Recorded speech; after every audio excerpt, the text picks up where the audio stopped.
kerusakan pada ini mengganggu aliran informasi antara otak dan bagian tubuh yang lain, menyebabkan berbagai gejala neurologis. Nah, untuk ini sendiri tergantung tingkat keparahan sama lokasinya. Biasanya gejala umumnya ada kelelahan ekstrim, berjalan, gangguan penglihatan,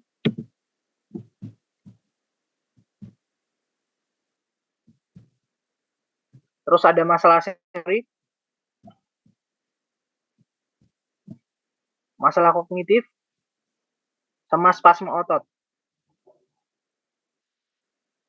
Nah, biasanya kalau MS ini penyakit yang sistemnya dia kambuh atau bertahap. Nah, dan perbaikan secara perlahan lebih ke remisi kayak gitu. Terus untuk penyebab MS ini sepenuhnya belum dipahami. Jadi kebanyakan autoimun itu penyakit yang tidak diketahui sebabnya. Tapi dari kedokteran barat itu dikarenakan faktor genetik dan lingkungan di peran. Untuk pengobatan masih belum ada, tapi berbagai terapi dapat membantu mengolah gejala, memperlambat penyakit dan meningkatkan kualitas hidup penderita. Nah, untuk yang TCM itu MS itu dia sebagai kondisi yang kompleks dan disebabkan oleh ketidakseimbangan dalam aliran energi.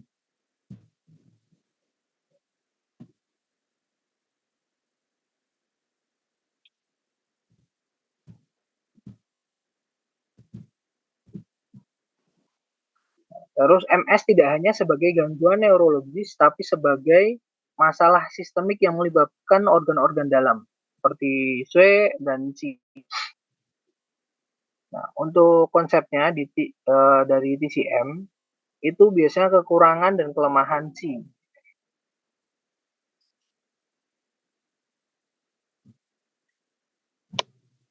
Jadi C yang kurang atau lemah itu biasanya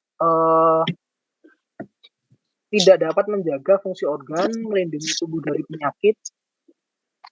Nah, terutama kalau MS ini dia yang berperan dalam organnya itu limpa, ginjal, dan hati. Gejalanya biasanya kelemahan umum, kelelahan, dan energi. Yang kedua ada kekurangan darah, blood deficiency.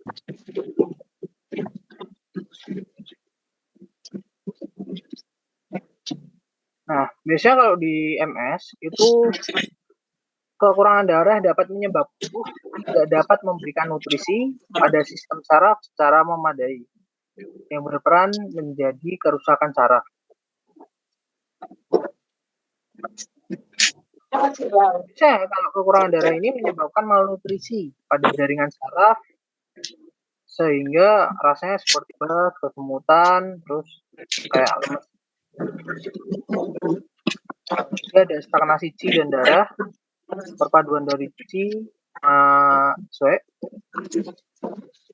Biasanya stagnasi ini dan darah diakibatkan ketidaksinkronan organ atau trauma. Biasanya stagnasi itu terjadi karena ada trauma, benturan atau apa itu yang tidak bisa.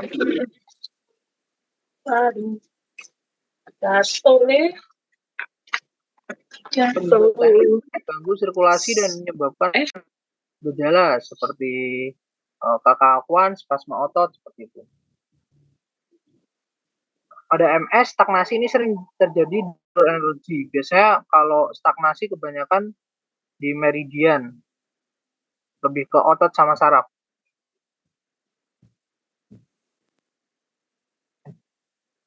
Yang keempat ada angin internal. Biasanya kalau angin internal ini lebih ke serangan yang mendadak kayak gitu. Nah, biasanya kalau kena angin internal itu perubahannya kayak tremor, terus tiba-tiba refleks sendiri kayak gitu, kejang atau mati rasa yang berpindah. Nah, biasanya angin internal ini muncul akibat ketidakseimbangan antara hati dan ginjal, dapat disebabkan oleh kekurangan darah atau yin.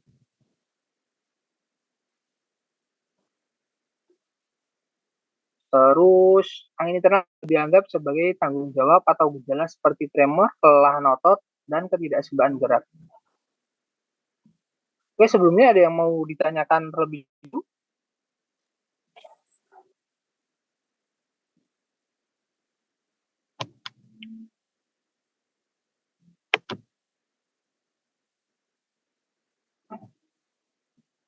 Tidak ada, kita bisa lanjut dulu.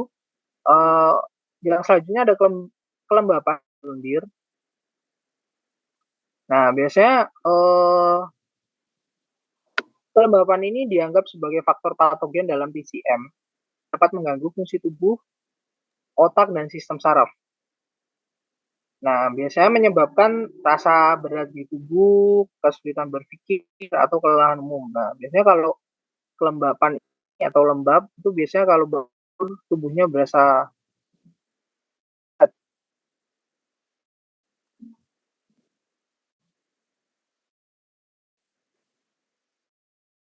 Nah, kelembapan lendir itu juga sebagai stagnasi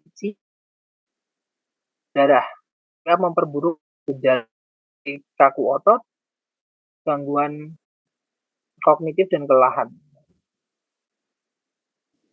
Nah, untuk patofisiologinya itu biasanya kekurangan dan kelelahan sistem organ. Kenapa kok bisa dikaitkan dengan kelelahan dan kekurangan? Itu biasanya terjadi karena keseimbangan sistem limpa, ginjal, dan hati. Limpa yang bertanggung jawab untuk produksi qi dan darah, ginjal yang menjaga efisiensi vital, jing, dan hati yang mengatur aliran qi dan darah. Ini ketidakseimbangan pada organ tersebut menyebabkan penurunan fungsi energi dan nutrisi yang memperparah kerusakan pada sistem saraf. Yang kedua ada disfungsi aliran energi dan qi. Biasanya gangguan ini lebih ke kronis. Penyebarannya biasa di meridian yang berhubungan dengan otak atau sumsum tulang belakang. Nah, biasanya gejala ini biasanya gejala neurologis yang khas pada multiple sclerosis.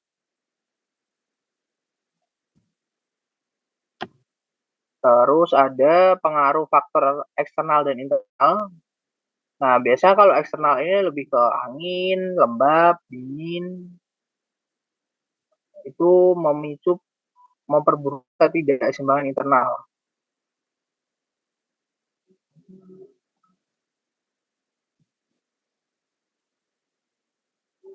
Terus kalau faktor-faktor tersebut bisa mempengaruhi, memperparah stagnasi dan kekurangan yang.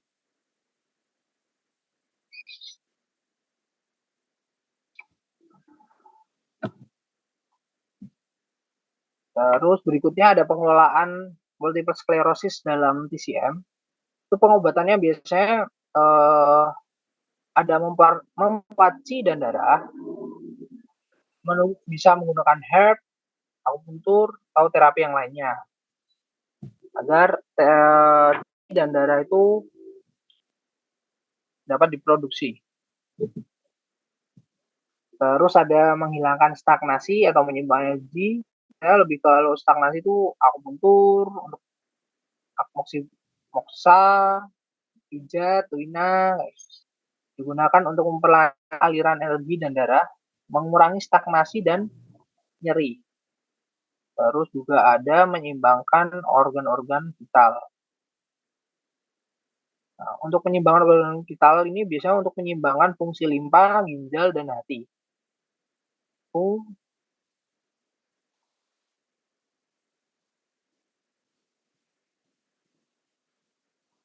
Nah, untuk diagnosis dan diferensiasi sindromnya dari MS itu biasa melibatkan evaluasi menyeluruh terhadap gejala yang dialami pasien, riwayat medis, serta kondisi fisik dan emosional secara keseluruhan. Nah, ini MS ini dilihat dari kata TCM, manifestasikan sebagai ketidakseimbangan tubuh dalam mempengaruhi aliran energi Qi, darah, dan organ.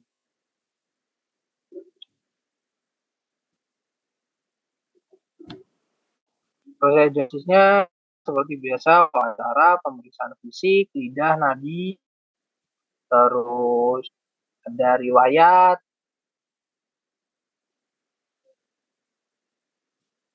Nah, untuk definisi sindromnya tadi yang disebutkan di awal tadi, ada defisiensi darah.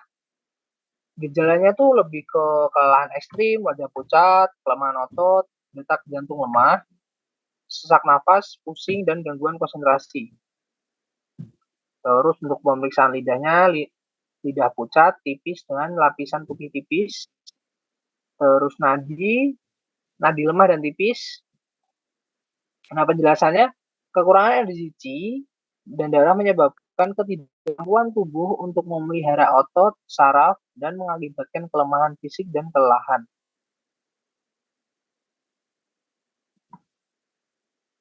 Terus yang kedua ada defisiensi ginjal dan hati. Itu gejalanya kelemahan otot, nyeri punggung bawah, gangguan penglihatan, tinnitus, tremor, susah tidur, demam ringan pada sore dan malam hari. Terus lidahnya merah dan sedikit atau tanpa lapisan, nadinya cepat dan tipis.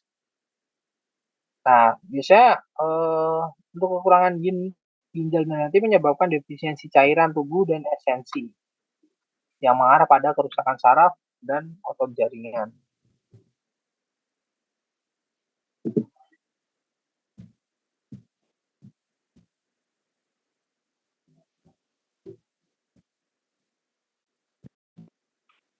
Ini ada stagnasi Qi dan darah.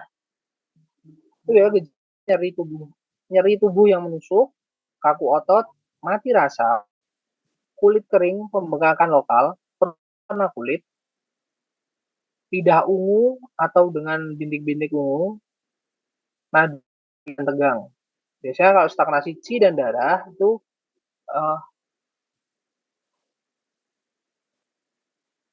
menyebabkan penyumbatan darah, energi yang bisa terjadi di meridian.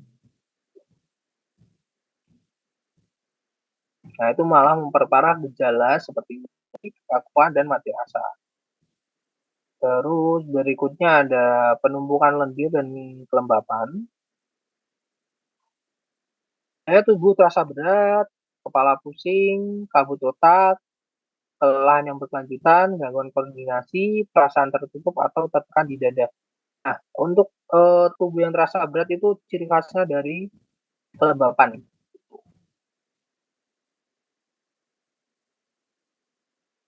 Kabut otak ini lebih ke ini, apa namanya?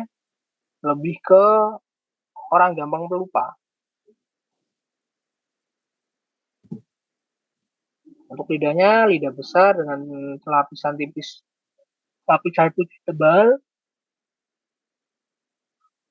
lambat dan licin.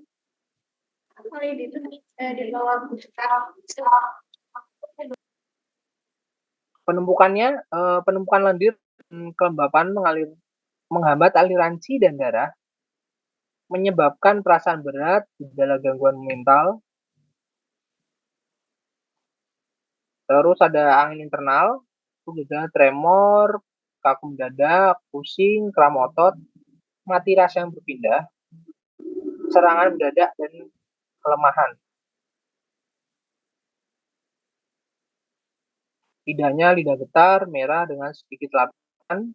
Pemeriksaan nadinya nadi kencang dan cepat. Nah, biasanya kalau angin-angin ini bikin orang ini, dia pagi masih sehat, tiba-tiba sore udah stroke atau tiba-tiba lemes kayak itu, badan nggak bisa digerakin separuh.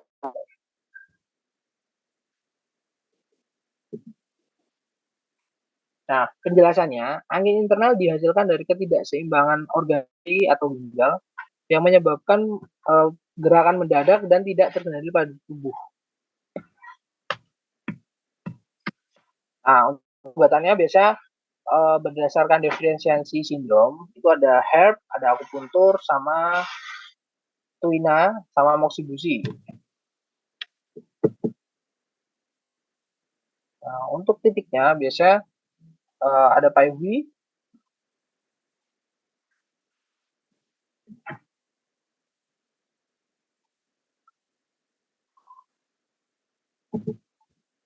terus ada aku, ada cusanli,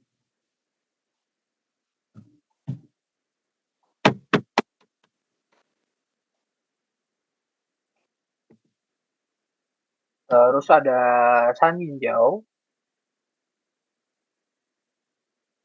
ada taichung, ada sensu, ada yang sama tacui,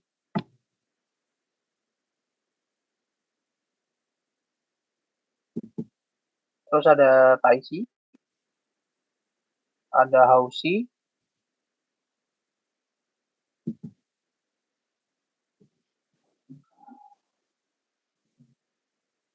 oke, kesimpulannya ada titik akupunktur ini digunakan dalam kondisi yang sesuai, kondisi individual pasien multiple sklerosis. Tujuannya adalah untuk mengembalikan keseimbangan energi, sirkulasi, meredakan gejala, dan memperbaiki kualitas hidup pasien.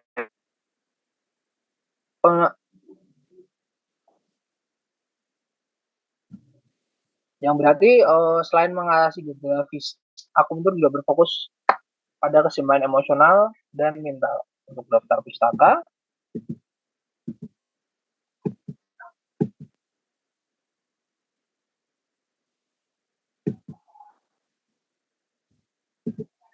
oke. Sebelumnya ada yang mau tanya? Ada apa? Apa Pak? Monggo, silahkan. Topik Pak. Baik Pak, terima kasih. Saya ingin bertanya aja, kebetulan pernah menjumpai pasien yang diagnosis sama dokter itu multiple sklerosis, sama satu lagi ada yang GBS. Nah itu kalau kan kita sebagai akupuntur tuh tetap aja patokannya dengan sindrom ya, dengan Iya, benar. terus tapi yang misalkan bisa dikatakan MS, kemudian dikatakan GBS itu seperti bagaimana? Karena kalau kita lihat sepertinya mirip-mirip gitu Pak. Kalau di apa namanya dilihat secara sepintas mungkin ada beberapa hal aja yang membedakan. Ada kelemahan kaki, ada tremor. Tapi yang waktu saya lihat di MS itu ada seperti menua lebih cepat gitu. Kalau di mana di GBS itu ada kelemahan aja jadi nggak bisa berjalan kelemahan. Nah, mungkin bagaimana cara kita membedakan. Kemudian karena kan tidak semua orang juga berkesempatan atau berkemampuan untuk memeriksakan ke dokter Pak. Mungkin ada saran atau dari teman-teman juga. Terima kasih. Sebelumnya ya terima kasih Pak. Jadi untuk sindrom atau penyakit yang autoimun untuk kita tanpa didasari hasil pemeriksaan dari dokter, itu kita mungkin nggak, jadi kita nggak bisa menerka nih sakitnya apa. Jadi kita harus tetap dibarengin dengan pemeriksaan dokter juga. Nah, secara akupuntur kan kita cuma dikenakan sindrom aja nih. Nah, mungkin gejala atau mungkin ada bapak atau rekan-rekan yang bisa ini pernah menjumpai ciri-cirinya kayak gitu ke autoimun.